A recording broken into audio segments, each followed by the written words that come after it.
Assalamu alaikum everybody on the Arabic with Sam channel. Hope you guys are really well. Hope you're enjoying this beautiful weather that we have here in the UK, if you guys are here. So basically what you're about to watch is an episode of the Burr Grinder Show. That's a show that I've launched recently, where I kind of have conversations with somebody new every single day, and we talk about what they're kind of grinding for in life. And recently I had a really, really important guest on, a brother of mine called Habib Ali, and he runs Ihsan Arabic. So it was just so relevant to this channel that I really, really wanted to share it with you guys, inshallah. So that's it. Enjoy the show. Today's guest on the Burr Grinder Show is a very good friend of mine called Habib Ali. I've known him for maybe 8 or 9 years now, because we actually met when he was in his first year studying Arabic at university, and I was in my final year. He has a really interesting story of actually how he went to madrasa in Mallorca. We don't think of people going to study Islam in Mallorca, really, especially when young, 15, 16-year-old boys tell their parents they want to go to Mallorca. We don't usually assume that it's going for madrasa. But he had the opportunity to go to madrasa in Mallorca, afterwards came to SOAS University, and he also studied in Palestine as well, just like I did. So this evening we had a really good opportunity to talk about him building his own Arabic language company now, him delivering tuition, him writing his own curriculum, him even reaching students all over the world, from America to Australia and many other places as well. We got to talk about some of the challenges that the coronavirus has brought about for us educators who deliver lessons online, and that versus actually sitting in front of a student as well. So we got to talk about a range of different topics, and there's tons of value in there for you guys as well. So let's get stuck into the episode. Ladies and gentlemen, Habib Ali. Are you going to be like, welcome to the show kind of thing? Nope. I'll just greet you, and then we'll just carry on this exact same conversation that we're having right now. Okay, cool, cool, cool. Cool. Okay, Fantastic. nice. So, Yeah. cool. Three, two, one, one. Good evening, Habib Ali. Assalamu alaikum. Wa alaikum salam, Sam. How you doing? Yeah, I'm very well, alhamdulillah. How you doing? Yeah, good. Akhi, you look like you've matured about 5 years since I last spoke to you. Like your beard's growing out more, mashallah. Like maybe it's the glasses. Maybe the glasses, is it? No, I definitely feel I definitely feel like I have matured a lot Mm. in the last year. Although I think I feel like that every year. That's Yeah, true. Yeah, that's true. So if I can kind of suggest a structure, inshallah, for us to kind of cool. Thanks, Rogers. like we obviously, like you and I obviously have similar interests and stuff, and there'll be obvious things that we will kind of cover, but if we Yeah, can like jump straight into your work at Ihsan, I think that'll be the yeah, best, and let's talk about teaching Arabic, online education, especially, as you were saying about, particularly relevant at the moment when online education sort of been forced on us, really, as yeah, yeah. as students and teachers. And then if we get a chance to, we'll kind of fill in the gaps with the backstory a little bit of kind of how we got here a little bit as well. Yeah. But I'd like us to jump straight into it. I don't want the audience to have to wait for that. So just for the audience to have some context, like for the few Mm. people in my audience who maybe don't know you and haven't heard of your work, could you explain just very briefly what Ihsan is and what you do? Yeah, okay. So I Ihsan Arabic is my Arabic language tuition company, which I set up with my wife, Ella. And we met each other at SOAS studying Arabic, and after graduating, we've been teaching privately, Mhm. and we wanted to give that some structure. We wanted to sort of create a community of people around the world which were linked into the way that we study Arabic. And so, Mhm. as it is these days, you set up an Insta account, you get a little website going, and then you just keep on doing what I guess people have been doing for hundreds of years, which is just teaching, passing on Yeah. So knowledge. so when did you graduate from SOAS? That was 2018. Yeah. 2018, right? Again, did you Yeah. get to set up Ihsan Arabic immediately, or was it a little while after that? There's a little bit afterwards, not too much. I was teaching Arabic Hmm. pretty much, you know, within less than a year afterwards. Right, cool. It's amazing, isn't it, how quickly, like if you're working independently, it's Mm, mm. amazing how quickly, like literally within a few years, the amount you learn about like how to deliver lessons, and just even like just dealing with parents of kids you teach, or I don't know if you teach kids, but like Yeah, all yeah, kinds of stuff like that. The amount that you feel like you've learned is it's crazy, even in that short amount of time, isn't it? yeah. I mean, it's just when you're teaching people, yeah, it's just like any other skill. It's something you get Mm. better and better at, and the more hours you put in, the more and more hours you. And I think there are teachers who you know, who go stale, and that's probably why they don't like their jobs. But you Yeah. know, lots and lots of teachers, they're always looking to improve, and I think that's the best state to be in. You know, like always looking to, you know, you see it in your students. You watch your Mm. students improving, and then you're like, you come away from a class, you're like, oh, okay, I could explain that slightly better next time. Okay. And then you teach again, and you teach again, and you're constantly improving. And I think experience is a huge thing in Cool. teachers, you know. So obviously, like teaching Arabic is well, definitely one of the challenges that I've had in my career is like a lot of the time the students approach it, and Mm, students maybe have assumptions that they have about other languages. Where, yeah, like for yeah. example, when we learn Spanish, like pretty Mm, much the application of Spanish is pretty good for all Spanish, isn't it? If you're yeah, if you're to learn Spanish A level, like it's you did obviously Spanish there's A level, dialect. right?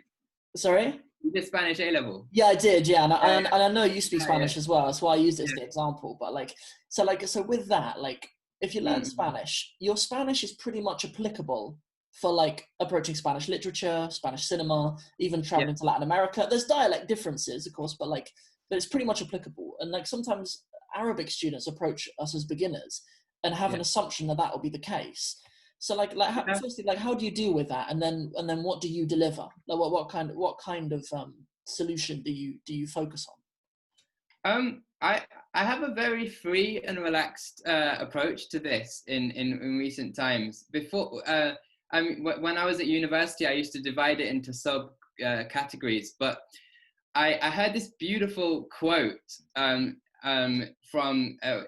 from someone who studied the dialects and Fusha a lot, and he said that Fusha, which is modern standard Arabic, sort of eloquent Arabic for people who haven't heard that term before, it's like the sun, right? And the dialects around the Arab world are the planets which circle the sun, Okay. right? And that, you know, there's this whole solar system of Arabic, and Yeah. I'm someone, you know, looking through history, you see Fusha um, influencing the dialects, and the dialects influencing Fusha, and there's Sure. this, Sure. you know, reciprocal relationship between the two. And so, you know, if you speak to any Arab, if they're speaking about intellectual matters, it makes sense to speak in Fusha. You know, Mm. if they're telling their child off, you know, they're going to go into Amiya. And, you Yeah. know, I've been at the mosque before in Palestine when I was studying there, and they start the khutbah in Fusha. And as they get more passionate, Yeah. it goes into full Palestinian dialect. So in terms of my studying, to actually get to your question and my lessons, a lot of people want to access the Quran. And so I take them, I introduce language of the Quran to them, which Hmm. is what people may call Fusha a lot of the time. But, you know, we talk about if people want to go into dialects, we talk about dialects. I mean, That's cool. I'm not a specialist in dialect. I learned Arabic as a non-native speaker originally myself. So I do tell people that my specialism is literary Arabic, I Yeah. guess. But That's quite refreshing to hear, you know, and that sounds like a very sort of student friendly approach because sometimes like well it's definitely the case for me. Like I was definitely speaking from my mm, sort of the way that I look at it now is yeah, like students will come, and obviously when students approach someone and they're making a sincere intention that they want to improve themselves and learn Arabic, right? Like yeah, obviously they don't know what they don't know, do they? Like a student's approaching a teacher and yeah, they're doing something positive, like they want to learn Arabic. And even I fall into the habit sometimes of being like, you know, this is what I teach, and if you don't like it, then go somewhere else. yeah, yeah, But I mean, honestly, I'm I think I've been weathered a little bit by it because I've had, alhamdulillah, I've had 500 students now on the Arabic in 60 Steps wow, program, yeah, and you know, so like after that many students, obviously that's the people who have enrolled on the program. Like there's obviously yeah, a whole yeah, periphery of other students who have approached me and worn me down with questions that I feel like I've answered 1,000 times. So, I ask that Allah keep you approachable and don't let it wear you down.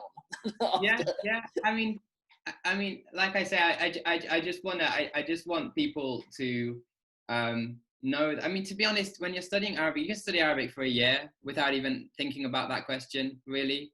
You know, Mm, you may come out after that year and think, oh, maybe I should have studied dialects from the beginning. I actually once taught someone who was in business, and he wanted to go to, he just said, I want to go to Qatar, and I just want to impress people with my Arabic, you know. Mm-hmm. I just want to have a couple of things that I can impress people with. And I was like, you know, like, okay, I'm not going to start you with MSA. I'm just going to give you some terms. Sure. You know, you're definitely That's not cool. going to be, you're not going to be saying kaifa haluka. You're not going to be saying that, right? Yeah. But you know, I mean, most students, and really most students, they have an interest in reading Arabic as well as speaking it. So why don't we start with a bit of, you know, why don't we start with ism, you know, Sure. it's good stuff. It's good for the Yeah. mind, good for the soul. I read that on your book. What did you say? It enriches the soul, right? Yeah. Cool. But Well, there's something else. Sorry. I really wanted to speak about with you, because you've obviously done this yourself. Is the design of the lessons, mm-hmm. and how do you feel about the design, the way that, not just the way they look, but the way you structure the information, and how much have you thought about that in your? Yeah, so with my program, like the first like 15 steps of the Arabic in 60 Steps program are kind of really dear to me, because I've taught them so many times, and like I understand how accumulative they are. Like I understand that, like, if a student grasps this one concept and then they just kind of up level to this other concept and this other concept, and even though that sounds really kind of scientific and kind of mechanical, but with enough examples and explanation, like it really takes students from knowing like nothing up to being able to express themselves in multiple different time frames, in multiple different persons, being able to describe things, being able to form meaningful phrases and sentences and stuff. And like for me, what I've always focused on, the thing that I've always found important, is something being accumulative. Like that's something that I really value, because I started writing the program when I was teaching kids. I was like tutoring kids in their homes, and I'd only see them once a week. So like, if you're only seeing a child once a week, you're not going to be able to provide immersion for them. Do you know what I mean? But what you can provide them with is just one little something that they can say they get. Like you can give them a rule and you can practice it, and they can realize that they've up leveled in their knowledge somehow in a way that's tangible. And then you can leave them for a week and they still remember it if it's a thing like that. But I find it really challenging to provide any kind of level of, you know, obviously there's lots of things that are really ideal for languages students, to provide like that volume of immersion, have loads of different medias and stuff like that, loads of different kind of sensory stuff. But I mean, in that kind of situation, but that's a very kind of offline problem. Like when you have transport involved, when you have like booking a time in your schedule to come over, like it's much more likely you'd only get once a week, and if it's actually your time. But and some people can only do, I say once a week and 10 minutes a day, just to make it doable for a lot of people. I mean, there are those students who are super, you know, they're on top of it every night. A lot of people have families, they have jobs to do it around. So once a week, 10 minutes a day, goes about 2 hours a week. Cool. And then, you know, that's what a lot of my students do. There are people who have like 3 hours a week, and they really progress quite fast. But, you know, there's people who do it for once a week. They you know, as you said, this cumulative approach, but sometimes they feel like they forget things, right? This is something which I've been thinking about. I actually read this amazing quote recently, which it says that the illiterate people of the 21st century won't be those people who can't read and write, but it will those people who don't know how to learn, unlearn and relearn, right? So I think, and this is, all the information's there right now, right? It's all on the web, right? And we know this more than ever in the coronavirus time. So if you ever want to look up the word for, I don't know, doctor in Arabic, you need to learn that. You've got a phone, right? We just put it in, Habib. Oh, okay, very good.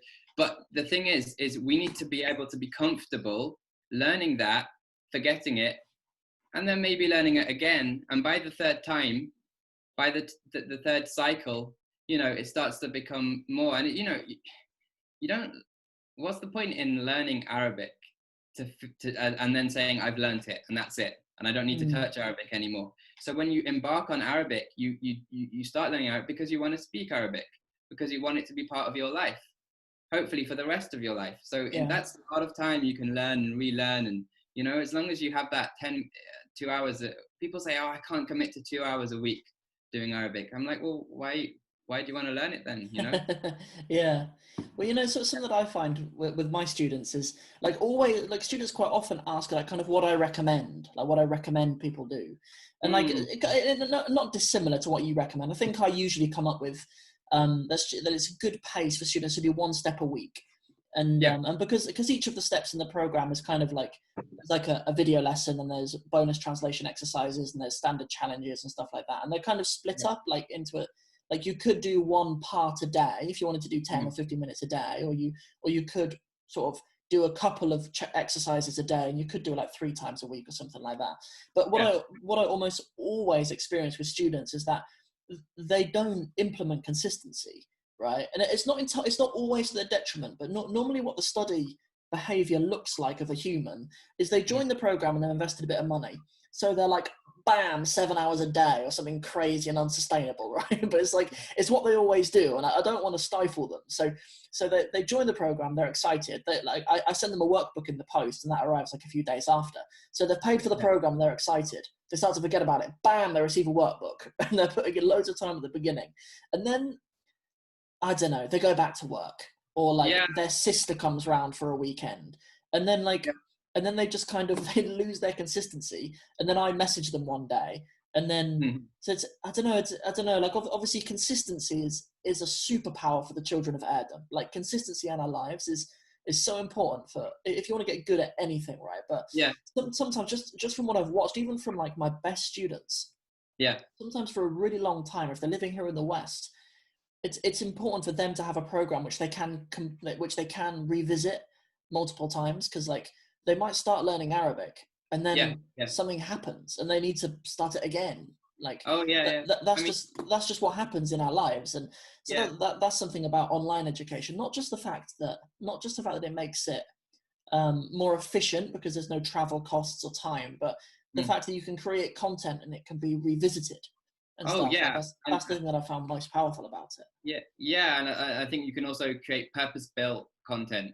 I mean, like students who start with this, and I have, so I teach in many in an academy as well, and I teach in different physical settings, and now it's all gone online. But students who come to me, and most people who come to me, they do my Into Arabic. Um, Into Arabic stands for I need to understand Arabic. Okay. Um, so it's a set of courses which each course lasts 12 weeks. So they enroll on the course, and what they get there is they get a book called Weekly Reading, Hmm. and each week they get a chapter when they can read that material, and it breaks it down. It's like really really well organized notes, so they Cool. don't have to take them in the lessons if they don't want to. I By the way, mean, just to be clear, are you talking about about your curriculum at Ihsan, or about a physical institute that you teach at? no, my curriculum, which I Awesome. wrote. Okay, just to clarify, that's Yeah, cool. yeah, yeah. Awesome. So this is Into Arabic, Yeah. which me and my wife wrote together, Hmm. and it's taken a long time to come into fruition because I've written it whilst teaching students Hmm. and for the students, and it's in I've in many iterations, but I've published level 1 and 2 now, into very I also work as a designer. I'm a graphic designer, and so I have a lot of experience in presenting materials, and so I used all that when I was presenting the Arabic material. And so book 1, yeah, it's a 12-week course. So if a student starts with lessons, let's say they start and they don't have much knowledge of Arabic, they just got the alphabet and stuff, then they get weekly reading and weekly vocabulary, both Hmm. books. So they can go back to those books after the lessons, like you say. Um, and and obviously I teach that in a weekly lesson from those books. Cool. And each lesson has a keynote. which makes it very, very, what I want to do is make the absolute most of this online thing that we're doing right now, this Zoom technology, etc. So I have a keynote which I've made. I'd love to show you, I mean, at some point, show you around the keynote. Please do, inshallah, please do. Yeah. So is all this available on your website? Yeah, I mean, cool. It's available on my website, on the Instagram. If you want, I can give you a little. Do you know what we'll do? At the bottom of the video, I'll put your web address on it, and then also in the show notes for anyone who's listening to us on the podcast, I'll link it, and in the description, anyone who's watching it on YouTube, I'll link it as well. So like everyone will know that it's ihsanarabic.co.uk, right? Yeah, www.ihsan-arabic.com. Cool. Instagram, it's ihsan.arabic. Nice. So yeah, anyway, I was saying that they do get these materials which they can check into and check back into. Nice. And it's about a lot of Arabic books. I really have a lot of respect for all the amazing work which was done throughout the 20th century by people like Cowans, Abdul Halim, some amazing scholars. What I'm doing is I'm taking what I feel as an Arabic student were the absolute golden nuggets from all these, and I'm presenting it in what I feel like beautiful typography, beautiful diagrams, and in a way which, when I say, weekly reading, it should be like light reading. Okay. Like someone makes themselves a nice cup of coffee, they do my weekly reading, and it just recaps them for that week. So it's nothing too intense. And then they, as they get more advanced, they have some homework. They have a weekly homework setting. So there's lots of materials there. But one thing I did really want to mention today, actually, and before I forget to mention it, I'd like to do that, is this whole thing with curriculum design. And this goes exactly back to your point about people putting 7 hours in the first period and then that dropping down on the graph. I feel a big part of that is inspiration and keeping people inspired. So I built this into my Into Arabic lessons. So whenever someone starts an Into Arabic lesson with me or my wife, we have a title page and we have a quote in Arabic. And it's to remind people of the beauty. So they don't just they don't just come into the lesson and it's like, ذهب الرجل إلى المستشفى. And they're like, okay, majroor, mansoob, I don't know, what is this? Okay, yeah, it's not that. They get there and they have this, Inna Allaha ma'a sabirin. And then, indeed, Allah is with the patient ones. And I go a step further. So I ask them to read that quote. And they read it often very beautifully, because people really, one thing that's amazing I find about Arabic is many people really get good pronunciation very towards the beginning of their studying, because they've studied the Quran already. So they read that, Inna Allaha ma'a sabirin. And okay, I say, what does it mean? And they say, indeed, Allah is with the patient ones. And I say, and especially if they're younger, but also if they're older as well, I say, okay, so we know our grammar now.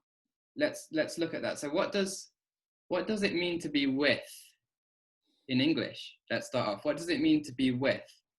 Does that mean closeness in proximity? Does that mean standing behind someone if they need them? What does that mean? What does with mean? And we create a little, this only lasts 2 or 3 minutes, but we create a little cloud on the board, on the slideshow. And then I say, okay, what does it mean to be patient? We talk about the meaning of sabr in Arabic as not just meaning patience, but also endurance. That's why some translators have used the word steadfast. It's the ability to physically endure the dunya as well as being patient and knowing that there's a reward. So we talk about that. And so suddenly, by the end of that 2 or 3 minutes, the students are inspired by the beauty of the Arabic language, that they're ready to do those jumla ismiyas, jumla fi'liyas for 1 hour, right? And that keeps people. And since I started doing that, I've really noticed, like you say, people, that inspiration lasts a lot longer. That's So really yeah, powerful. That's really powerful. You know, something that I think really does go a long way. Like, definitely when there's kind of printable stuff, but it's also really powerful online, as you're saying. Like, actually making things like aesthetically pleasing. Like you're yeah, talking about even having, you know, when you're talking about having bubbles around stuff when you animate things or when you analyze things and stuff, and then like mm, you know, implementing good quality graphic design. Like I don't know if you know of a company that do Islamic studies books for children called Safar, yeah, yeah, Safar yeah. Publications. So like their books are beautiful. Oh yeah, Like I yeah. actually know one of the brothers that I've had on my podcast before, a brother called Shaheen Ar-Rahman. I don't know if you saw Mm, his episode, but he works for them. okay. Like he's involved in writing curriculums for Safar, and he was Yeah, telling me like those guys really care about making them beautiful. Because honestly, I remember like down here in Cornwall, I remember when we kind of set up our madrasa for the children here, and yeah. just of all of the resources that existed for Islamic education for children, the Safar Mm. publications were just head and shoulders above. Just Oh because yeah, they're I, absolutely beautiful. Like so, it's yeah. so worth doing that stuff. Like I don't know if you've seen any of the Somali stuff that I've done for children recently. But because we're on lockdown and stuff, and because of the coronavirus, I created this really small little project just called Somali on Lockdown, Okay. and I just designed little bundles of resources that people could print at home, and they Mm. just little games that they could play with their kids to help them learn Somali. Like Yeah. some of them are so simple, like there are loads of just flashcards with pictures, there are loads of like speech bubbles with useful phrases.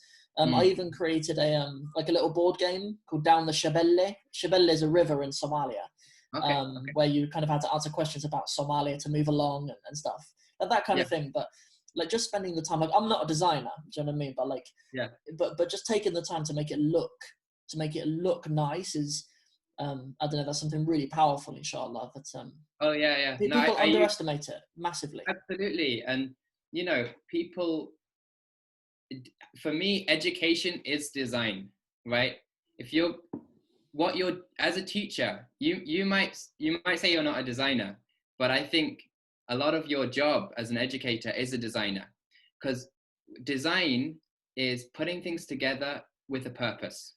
So your purpose is to make learning Somali the most easy and manageable and rewarding for your students. So you choose to put this thing first, Hmm. and then that thing, that word later. You know, I start when the first 10 words that I teach people in Arabic, I've designed them, I've put kitab in there, because it's something that they're going to use straight away. But I've also put a word in there like sayyara, so that they can see that feminine words are not just things related to female people. But then I've also put bint in there, so they know that there's feminine words in Arabic which are feminine via meaning, Hmm. and not just because there's a ta marbuta at the end. So I've thought very carefully about each 10 words. That's design. And then you take it a step further, and each keynote slide, I use a grid method so that people are drawn, the focal points are the most important, um, the most important thing, the thing that they focus on the most. This for me is ihsan.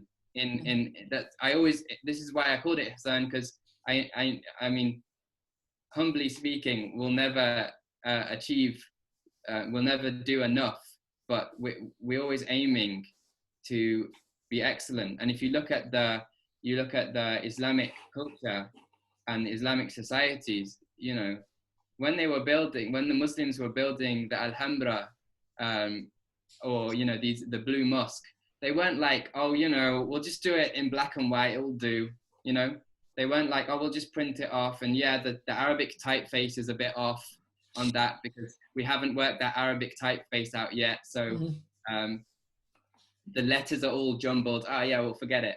You know, when they were building the Blue Mosque, they made that building so beautiful. They made it in Syria. I've heard that the wudu taps in the mosques were designed in such a way that they saved water. So you know, you see all this beautiful design in the Muslim world, and that's what inspires me when I'm building my course. Hmm. Um, so that students come away, when you come away from a place like when we were in Palestine and we went to visit, I remember you telling me about this as well, and then I came the year after, a couple of years after you, and we visited Masjid al-Aqsa. Hmm. And if you look at the Dome of the Rock and the architecture, you look at it and you feel refreshed.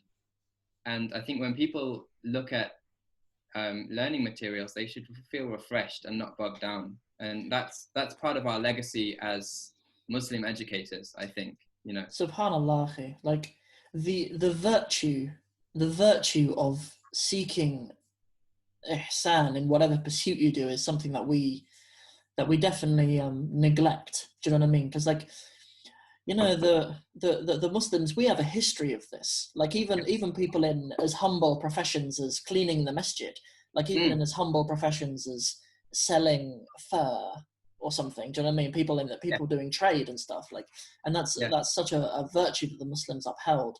That now you're right. Even if we look at sort of the behavior of some of our Islamic institutions and stuff, like sometimes there's even an attempt to sort of like underpay people to try to save a little bit of money, or even, I don't know, cut corners in other ways. Do you know what I mean? Like subhanallah, that's such a good thing to kind of have in the name of your work as well. Like you probably can't do an hour of work a day without being reminded that your project is called Ihsan Arabic. Do you know what I mean? Like there's a reminder for you every day to strive to sort of that level of and I think that's a reminder for me more than anything. No, exactly.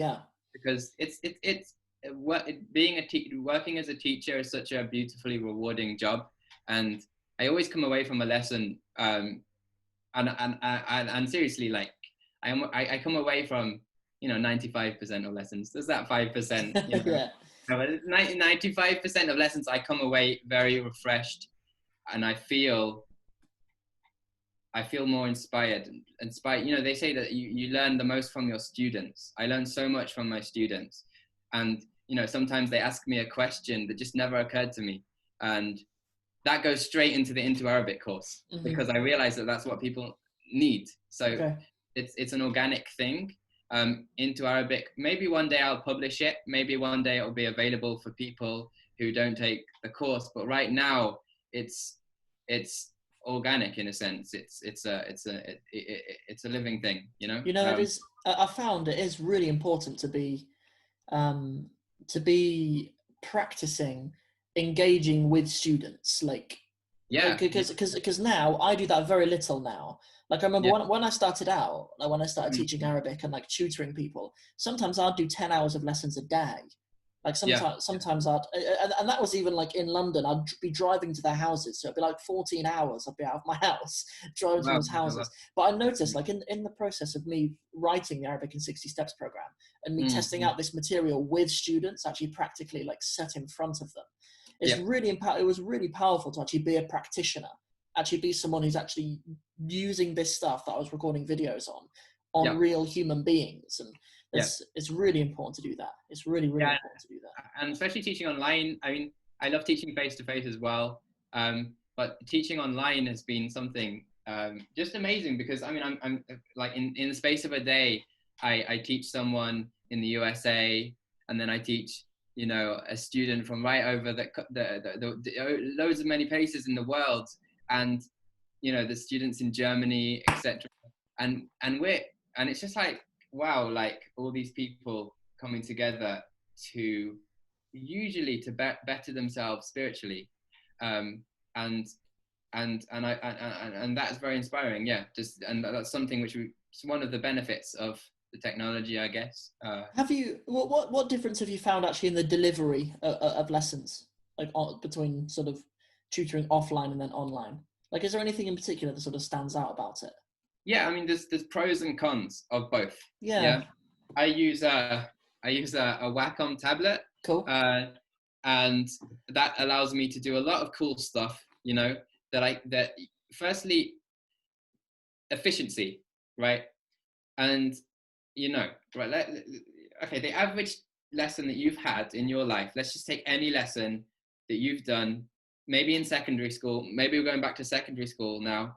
How much time did the teacher spend copying out information onto the board? How much time were you waiting? How much time did the teacher spend collecting materials and passing out books? Imagine if all that time the teacher could have been explaining things, giving you one-on-one help, answering your questions, etc. So that's a beautiful thing. When people take an Into Arabic lesson, everything's there. All they call them jumla mufid or jumal mufida. Jumla mufida. I used to think it meant useful sentence. Okay. But if you go deeper in the dictionary, it means illustrative sentence. Mm-hmm. So all the illustrative sentences there are already there for them. So we can spend all that time looking at those sentences and talking about them. Whereas if I'm writing, if I'm doing a lesson face to face, I'm writing those examples out on the board for them. And that's wasted time. Maybe Sure. it's not, people might say that could be wasted time. I'm actually thinking of using a projector when I go back to teaching. It's definitely, there are definitely pros and cons, aren't there? Like I remember when I was a primary school teacher, how clunky I felt like the class was. Like you get into the room and I'd have one of the students hand out the books, and then whilst they were handing out the books, like I'd be clarifying what the learning objective was and what the success criteria were or something. And and then there's 30 different students, all of completely different levels. Like many of them, English isn't their first language. I think of my 32 children, I think 27 of them, English wasn't their first language. And, and like because of just the, the practical realities of doing something in person, as well as there being so many, like so many of that is just streamlined, isn't it? By firstly doing one-on-one and then doing online as well. Like I remember actually, that down here in Cornwall, I remember having some students here who I used to go to their house. And then I remember saying to them, look, like I can do this so much cheaper for you if I don't have to drive. Because I don't know if you've been to Cornwall before, but like everything's so far away. Like, it's like Wild West. Yeah, it is. Honestly, like for me, like one of my nearest towns is a place called Truro. It is a city, right? But it's still like 40 minutes, right? But that's like a close one. Like there's some towns here like Penzance that take me 2 hours to get to. But it's all in Cornwall. But anyway, like I was saying, look, it's so much more practical for us to do it online. And like when we actually did it online, and as soon as they accepted the call, all of the resources were down here on the left. I was here; they could hear me perfectly clearly. Like they could, and even like when they were reading something from the Quran, I could highlight it and I could share it with them on my screen. Do you know what I mean? And like having one of those Wacom tablets. That's honestly like so much of my Arabic in 60 steps program is recorded using one of those, and like so many of my tutorials on my YouTube channel with one of those. Like I don't know if I could teach Arabic without it now. For any Arabic teachers watching who like that is something that they should definitely invest in, inshallah, because like you can get a decent one for like 50 quid and you use it forever. No, it's a really amazing technology, and the thing is when you first get one and you start to use it, you're going to hate it for the first day. And you're going to be like, what is this rubbish? It can't write. Persevere, right? Yeah. Just keep going. I had to do it because I was teaching Arabic. And at first, my letters were all over the place. I used to write in a diagonal line. And then, hours and hours and hours. And obviously when people, when people ask me what I do for a living, I say I teach Arabic. And they say, okay, but how do you, what's your job?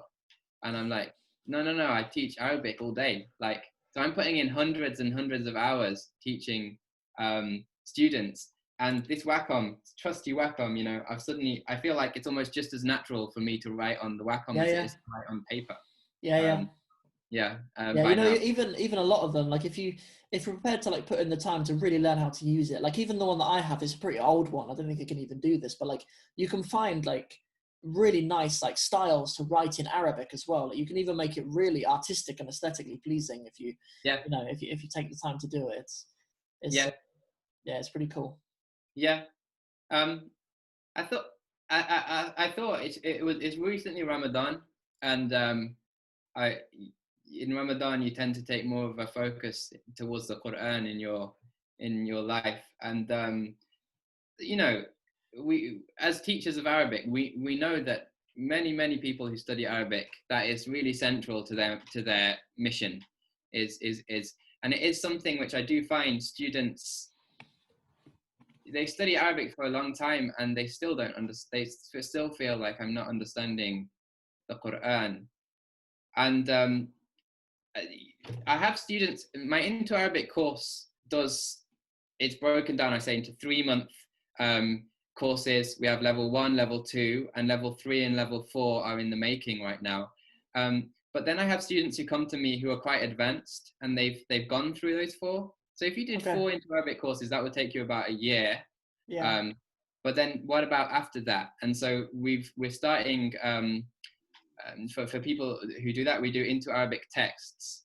And into Arabic texts is where we take really, really beautiful Arabic texts, and we've made very, very well presented vocab lists for them, and then we do like a chapter. So in the private lesson you come, and one of the key books we do, which is very popular, especially in the subcontinent, is Qisas an-Nabiyyin. Yeah. You must have heard of it. And what I say to students is the Quran is full of stories, like stories of the prophets and messengers.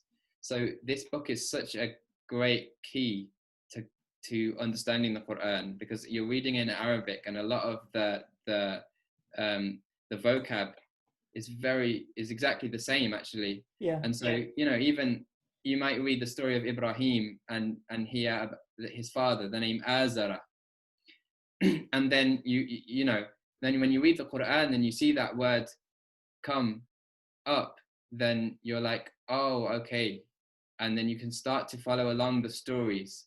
And so I really feel like it's just something that I've been telling students a lot, is that study Arabic and read this book. That's cool.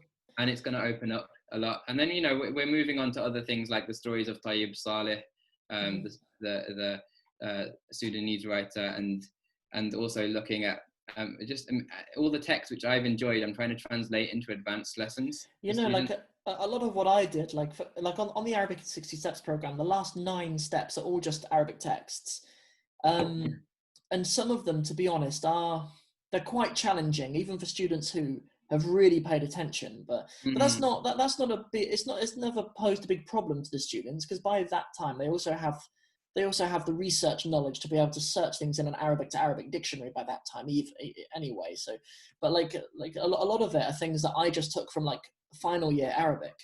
Like I took like final year Arabic texts and put them at the end of my program, and like a lot of students can really access them. So an example would be like the Rihla of Ibn Fadlan, where Ibn Fadlan travels to see the Rus. And it's just an amazing like little window into like a 10th century Muslim from Iraq, who travels to like people who we in the West historically we know them as the Vikings, although they didn't call themselves the Vikings, so that's just what we know them as. But like it's just fascinating to see how he saw these people of a different culture and described them and described their religion and their customs and stuff in Arabic. And so a lot of what I did is I just kind of took texts that I loved from my own Arabic studies and just kind of repurposed them. I have to be kind of selective with what passages you use, because I mean there's some stuff from like, I don't know if you've ever read the Rihla of Ibn Jubayr. Like you might have read some of it in Palestine. Yes, so Ibn Jubayr. This is a question I've been meaning to ask you for a long time actually.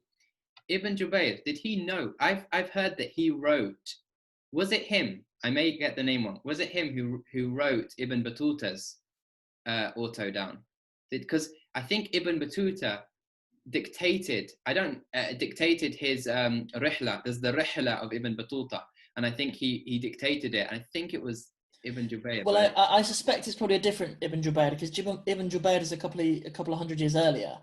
Ibn Jubayr, he dies in like 1217, I think. Sorry, Ibn Juzay. Ibn Juzay is the one. Okay. Oh, okay. He was a Moroccan. Right. So Ibn Battuta dictated his autobiography to Ibn Juzay. Okay, that's interesting though. Okay, yeah, that makes sense. Yeah, well, but yeah, so like Ibn Jubayr, he's such an eloquent writer. Like you can tell that he is, even like in Al-Andalus, he's actually from Valencia.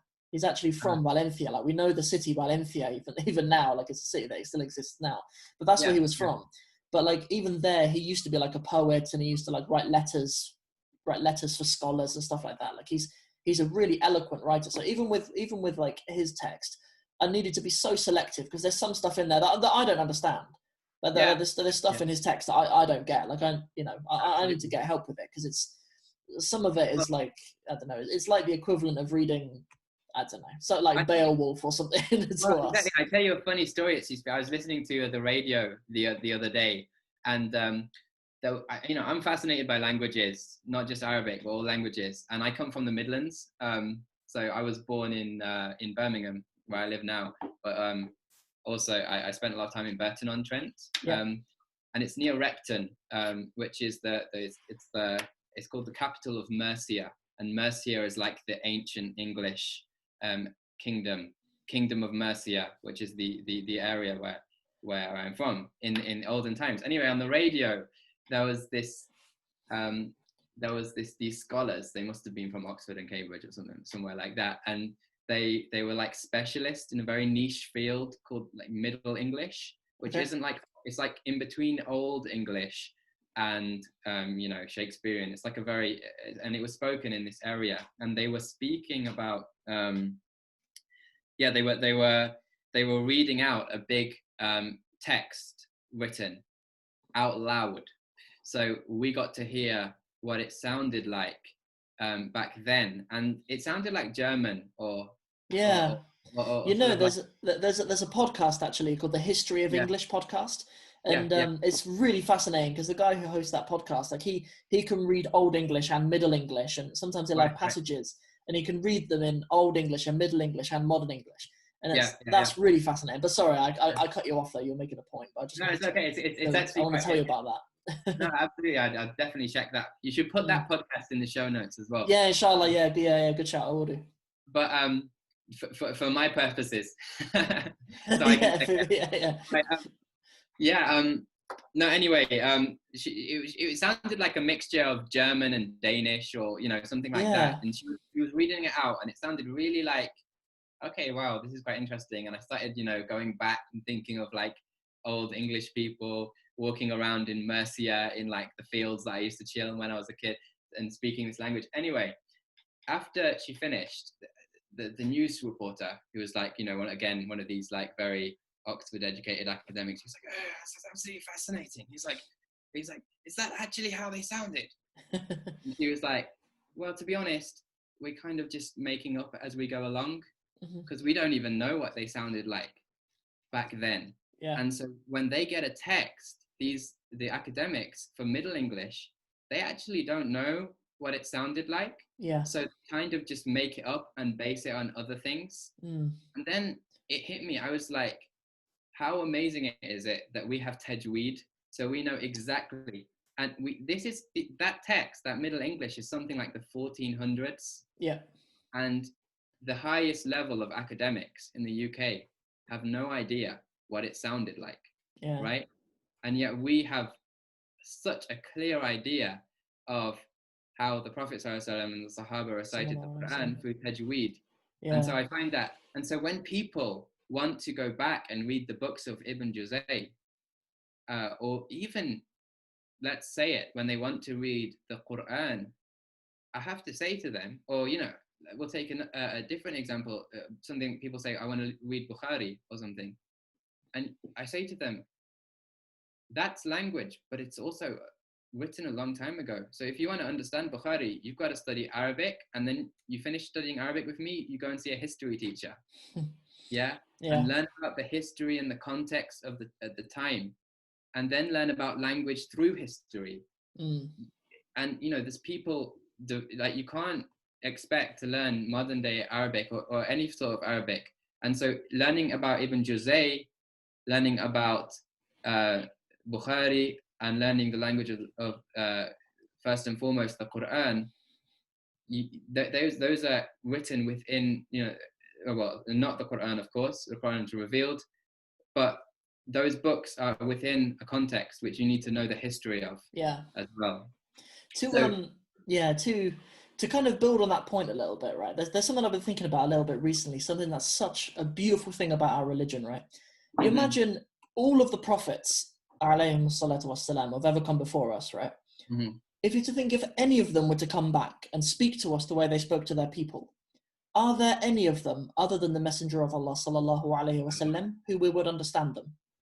So for example, if Moses alayhi salam was to return, and he was Mm-hmm. to speak to us in the Hebrew or ancient Egyptian or whatever he spoke in, Mm-hmm. like even modern Hebrew speakers, I expect, would not understand him, right? Yeah, yeah, yeah. Or even if Jesus alayhi salam returned and spoke, Aramaic Aramaic. or Hebrew Yeah. or the Greek that he spoke, I Mm. suspect, well, I mean, his native language is pretty much agreement was Aramaic, but there's contention around whether he spoke others. But anyway, if he were to return and speak the Aramaic that he spoke, he would Yeah. not be understood by anybody. But like for us to have inherited the language that our beloved Messenger sallallahu alaihi wasallam spoke, there's even the science of tajweed down to something which can be passed down to generations, but it can't be corrupted in the same way, because the books even have really clear explanations of where in the mouth the connection should be and stuff Yeah. in the Yeah. mouth. Do you know what I mean? That's like a centuries old tradition that the Muslims have. Yeah. So like, Makharij it's al-huruf. not only is it the fact that like when Allah subhanahu wa ta'ala said what's the wording of it? There's an ayah in Surah Al-Qiyamah, وَإِنَّ عَلَيْنَا جَمْعَهُ وَقُرْآنَهُ, and it's upon us the bringing of it together and the recitation of it, right? And like Mhm. Allah was not lying to us. Like Allah Yeah. was not lying to us when He said that He would preserve the recitation of it for us, because like it's Yeah. something that even cannot be said about any of the other prophets that came before them. That now we could actually have a direct relationship Yeah. with the Well, Messenger of Allah sallallahu a alaihi miracle. wasallam. It's a Yeah, miracle of the Arabic language, and it's why. Well, it's not it's not the only reason, but it's amongst the reasons why I feel like it's a really understudied area. yeah. Um, yeah, I mean something we do in our Into Arabic lessons is we have a lot of Into Arabic specials, um, which are yeah, I call them specials because they're not really within the course framework, Okay, but they pop up every now and then if I feel like we need one. So cool, we had Into Arabic Ramadan special where we just nice. learned loads of words for food, and we learned loads of words for things, things which you can say in Ramadan, um, uh, little du'as that you can say, and then I have a lesson on Ibn Battuta, Okay, and we studied the geography, and then I'm like, Aina dhahaba Ibn Battuta, simple fasah, and they dhahaba Ibn Battuta ila al-Maghrib wa ila al-Hijaz, and they get to practice their country names, that's so but cool, man. it makes it more engaging, especially again for younger students, That's and so cool. it within a context. So the Ibn Battuta special, the Ramadan special, and I'm adding more specials. I'm doing one at the moment on Islamic arts, so they Okay. get to learn about Fan al-Khat, the calligraphy, and the Arab Islamic architecture, and just express that in the Arabic language as well. Man, I love it when there's educational stuff, but it's almost like they don't really know they're learning. Like there's like Yeah, a story or a challenge or like or something else that they're learning about, and they're almost tricking themselves into learning Arabic. Like I love stuff like that. Like I often kind of credit I don't know if you've heard of the author of the Kite Runner, Khalid Hosseini is an Afghan yeah, novelist, yeah, well, yeah. Afghan American, He and did like A I remember. Thousand Splendid Suns, right? Or, Yeah, that was his yeah, second book. Yeah, and then The Hills Echoed, or The Mountains Echoed, or something. I think it's his third one, yeah. but or something like that.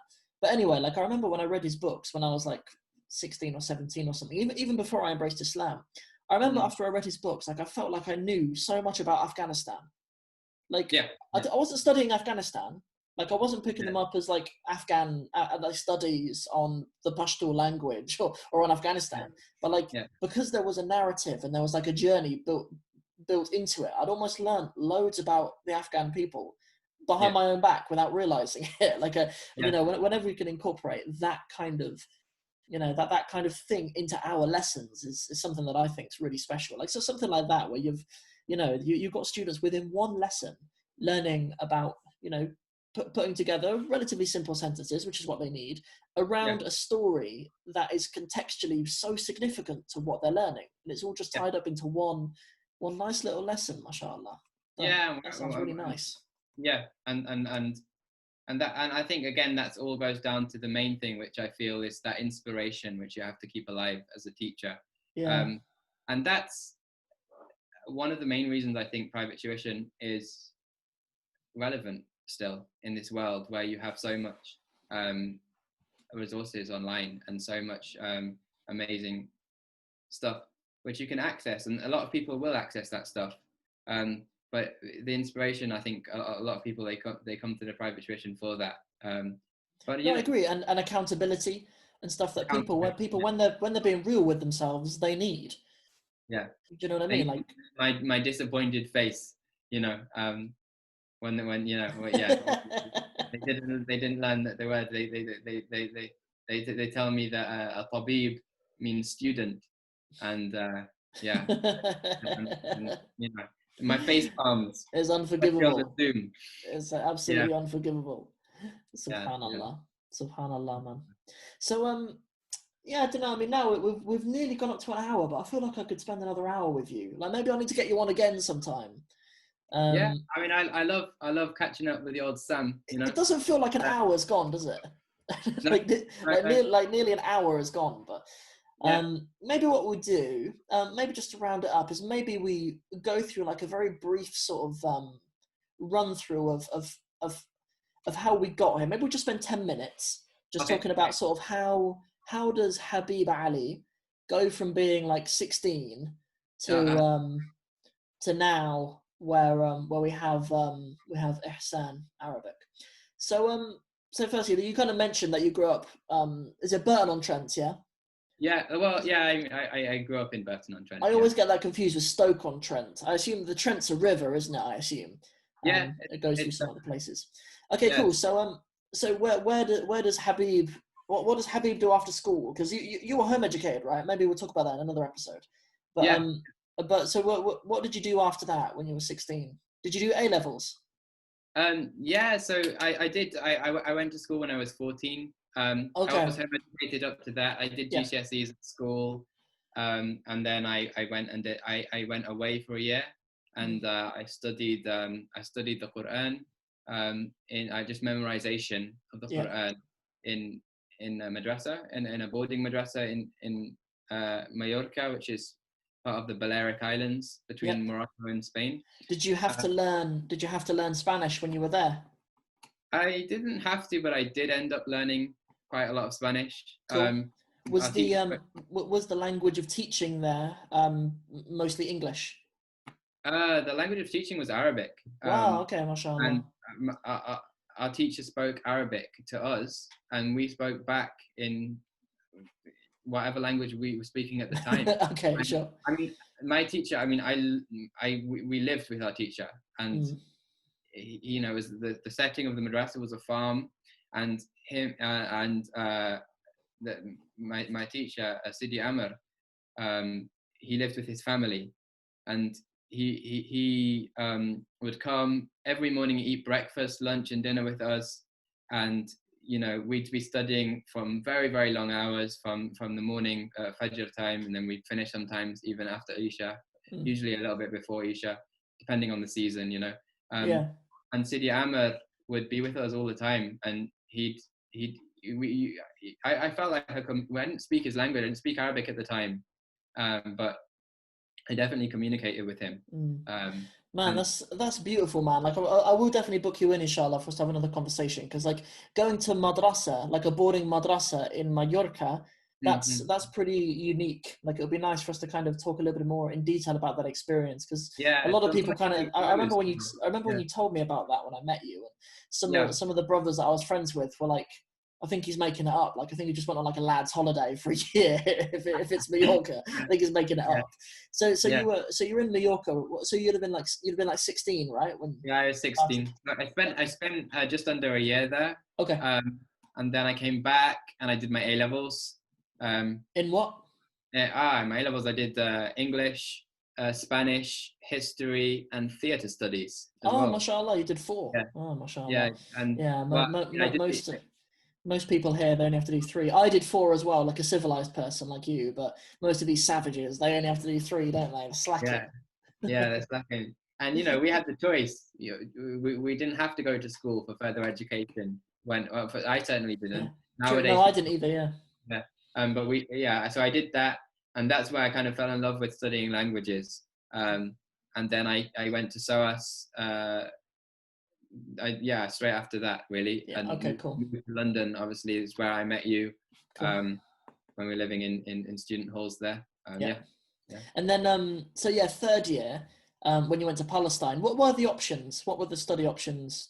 There were many during our years. There was Really? Morocco, there was Jordan, Palestine, and Egypt. So there were Man, four. this was four. Like when we went, it was so close to only being Jordan.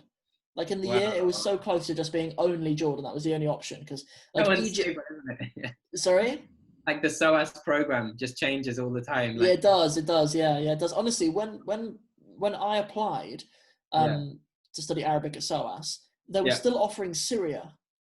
Wow. Makes it feel like so long ago, doesn't it? They were still offering Syria as the year abroad, and lots of people that I know applied because they wanted to go to Syria on the year abroad, and then obviously, Yeah, qadar Allah, it didn't work out that way. But I wanted to go to Egypt initially, but then like the prospect of Palestine and being able to go to Masjid al-Aqsa, that just warmed to me so much. I don't know, something just sort of came over me, and I made that decision. But why was it that you chose to go to Palestine specifically? I really liked the I really like the dialect of that area, the Shami Mm-hmm. dialect. And also I just felt that like this is like a once in a lifetime opportunity to spend a whole year there. Yeah. Um, um, and to spend a whole year in Palestine, it's nothing never going to really happen again. Mm. Um, um, so yeah, I that's why I went there. And yeah, and also Yeah. I was like, the, there's a lot of significance for us as Muslims with the Masjid al-Aqsa as well. So these were kind of the main things. But yeah, I'm really glad I made that decision actually Yeah. because Same. Same. yeah, I would love to take my wife and my children one day, but like I don't know. There's certain discomforts, aren't there? Obviously, just with the security and stuff, there's some discomforts. I don't know. I don't know how I'd feel about seeing my sons in that and my wife in that sort of environment. But I don't want that to stop me though. Did you know what I mean? Because there's so much that's beautiful about Palestine without the occupation. Do you know what I yeah, mean? Like there's so many things that's still beautiful about like these about this amazing culture and people and stuff without having to kind of talk about the politics in it. And it's a yeah, shame to sort of be deterred because of some inconvenience. I'd love to go back, but yeah. we'll No, see inshallah. Because absolutely. I don't know as well, because obviously my wife's from Somalia, obviously as well, and like I don't know if that makes it a bit more complicated for her as well. Perhaps yeah, She I'm not holds a sure. British passport, but she holds a Somali passport as well, Yeah, and obviously she's visually obviously a Somali. yeah, So like there's I don't know, but we'll yeah, see inshallah anyway. But then so obviously you come back, and then yeah. do you meet your wife when you come back from Palestine? No, I actually know my wife a long time. Like as in she was someone on our course in Arabic. Oh, okay. So you're on the And same course and like yeah, in the but same year and stuff as well. yeah, she became Cool. Muslim while we were in Palestine. Oh, Uh, mashallah. yeah, and then we got married. Was she well looked after by the sisters out there? Yeah, yeah. Yeah, mashallah. That's There's really nice. very very amazing. I mean, we had very amazing company in Palestine, and Mhm. that was probably the absolute highlight of going there was the people and their husn al-diyafa. Mm. The they really received us in an amazing way. Yeah. No, I 100% experienced that as well. Yeah, I definitely experienced that. So something that is still to this day one of the most striking things to me is like the level of Islam among the children. That was something that really struck me. Like I remember at the masjid where we used to pray. I don't know if you might even recognize it. The Adime, the old campus. Sort of if you go downhill, down the long side of it, there's like a supermarket on the right hand side. I don't know if you Yeah, remember that. And then like there's a little alleyway up the right. That's where we lived. We lived up that little alleyway on the right. But then if you right. go down a little bit further, there's a left turning down to a masjid, and we used Okay. to pray. We used to pray there. And there was like this group of children that always play football and stuff outside the masjid. and they Yeah. were the first in there on the front row for like every salah. It was, subhanallah, like Yeah. it's so beautiful, man. Like like It's that. not.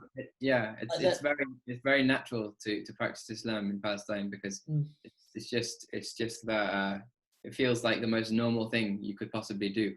yeah, Whereas exactly. a lot of time in England, you feel a bit like an alien when Yeah. someone catches you with your feet in the sink at service. But but in Yeah. Palestine, I just felt for the first time in my life as a Muslim who'd grown up in the West that I was normal, and Yeah. that's a weird I feeling. feel But like yeah, something that was so like that made it so nice for me was like I embraced Islam when I was 17. Like I'm still living at home with my family. And yeah, then like I go to uni and stuff, and I'm still coming back in the holidays. So I'm still living at home with my family. So like I've prayed for like 6 years, constantly thinking about a parent coming in the door when I'm praying. Like not mm, that it would bother me, but it's just a disturbance, isn't it? Like it's yeah, all constantly thinking that like someone's going to turn up at the door who wants to see me, and yeah, someone's going to disturb me in my salah. Like years of that. And then yeah, like to be able to go to Palestine and just connecting with Allah subhanahu wa ta'ala is made the most easy thing. Do you know what I mean? Like it's, everything, like you just pray in public if you want. Like, it's no yeah, biggie. Like if, sometimes like down in, sometimes like down in the old city and stuff, like if we went down there for Knafa in the evening, yeah, sometimes people are just praying Jama'ah like out in the street. Like if it's Isha time or whatever, they're just praying Jama'ah like out in the street and stuff. It's made the yeah. most easy thing, subhanallah. Absolutely, I have to say that's one of the perks of living in Birmingham. Like it's so there is a beauty of Birmingham in that you can just practice the Islam very, very nicely like that. I mean, Yeah. like down in the restaurants and stuff. There's a beautiful restaurant actually called Al Qamar, um, Okay. and they have a prayer area, MashaAllah. and you just tell them that you want to do the prayer that they'll give you everything you need, and it's very normal, and Yeah. this is I've, something. I've got a lot of love for Birmingham, Like when we were living in Northampton, we'd Yeah, go over to Birmingham quite a lot because my wife has quite a lot of friends over in Birmingham. yeah, Like obviously, like most of my audience know that my wife's hard of hearing, and like a lot of her friends are deaf, and like there's yeah, quite a big deaf Muslim community in Birmingham. yeah, And we'd go over there to go and see a lot of her friends and stuff a lot of the time. And I found myself over at Star City a lot. There's a Costa over there at Star City. I'm sure you know where yeah. that is. There's a good Nando's as well. It's Yeah, there's a downtown. Nando's there. There's halal as well, isn't it? That Nando's. Yeah, Yeah, there's a yeah, Tinseltown as well. Never got to take I'd like to take my kids there. They'd like the burgers and the milkshakes. But yeah, yeah. No, it's a great. Birmingham gets a bad rep, but it's actually there's a lot. Yeah, it's a really nice place to live, no, man. I like it there, man. Yeah, I like it yeah. there. Like, All right, yeah, okay. We should probably wrap this up, bro. Well, we'll wrap this up, and then we can carry on having a bit of a conversation for a little while afterwards, yeah, anyway. But great. like, well, like just to end, is there anything else that you kind of want to announce? Like, is there anything else kind of coming up? I know we've talked about a lot already, but like, if there's anything in particular that you just Yeah, want to I let mean, people know about, in then go terms of ahead. in terms of just addressing your audience, I'd like to say one thing that I'm putting a lot of focus in at the moment is the Instagram. So Okay. ihsan.arabic on Instagram. If you check that out, I'm often posting like little nuggets of things you can, like about Arabic patterns or Cool. useful books you can learn. It's a really great. I have to say, it's a good page for Arabic students or No, it anyone is. interested in I learning follow language. you as well, and I'll personally Yeah. vouch for that as well. I'll put your handle at the bottom of the screen as well when I edit this, inshallah, as well. So Yeah, and just I say stay tuned. But if you follow us on Instagram, that's probably the best way to stay tuned. We've got lots of things coming down the pipeline. Obviously, we teach privately. We do group lessons online as well. So So literally, like one of my audience, they yeah, could go to your website and they could probably meet you next week if they wanted to. Like they yeah. could probably be in your class next Book week. a consultation. We do free consultations, half an hour, and Wow, we can amazing, yeah, amazing. and then, yeah, we'll sort something out. But yeah, I mean, I'm very, very almost to being, we're gonna have to we have some groups and stuff because there's just a couple of slots left, which I have. So Cool, definitely get in touch. 100%. But yeah, so but yeah, follow the Instagram because always, new slots come available, Yeah. and yeah, it's a great thing to be able to teach. It's a great honor to be able to teach, and it's an honor to be on your show, Sam. Jazakallah khair for coming on, bro. I really appreciate your time. Yeah, well, yeah, well, yeah. All right, bro. You Okay. take care, inshallah. Goodbye, everybody. See you later. So I really hope that you guys enjoyed that show, inshallah. Just a couple of quick announcements just before you go and watch a cat video or something on YouTube. So one thing is that I will be opening My Arabic World and the Arabic in 60 Steps program on the 6th of July, inshallah. The plan is to open My Arabic World, just for as many new students who want to be part of it. And for the Arabic in 60 Steps program, we're gonna do like a, what do you call it, like a cohort. We're going to kind of take like a batch of 60 students. We already have 160 students on the waiting list for it, so I think that it will fill up pretty quickly. So if you want to be part of it, then please don't hesitate, don't dilly-dally, just get yourself stuck in, inshallah. So that'll be the 6th of July, put that date in your calendars. So what we're going to do is we'll launch it at the same price as what it was before. The price won't increase at all, but because you guys are helping me out by all joining at the same time, I'm going to do a discount for you. So as soon as we fill the 60, I'm going to reimburse all of you 20%. Right? So because you've saved me that amount of money by just doing it all at one time, so I can do all the books and all the postage all at one time. So yeah, so because you've saved me money, I'm really, really happy to pass that saving back on to you guys, inshallah. So it's a team effort. Let's fill it up. Let's all get a discount. Let's all learn some Arabic. Have a really good day, guys. Assalamu alaikum.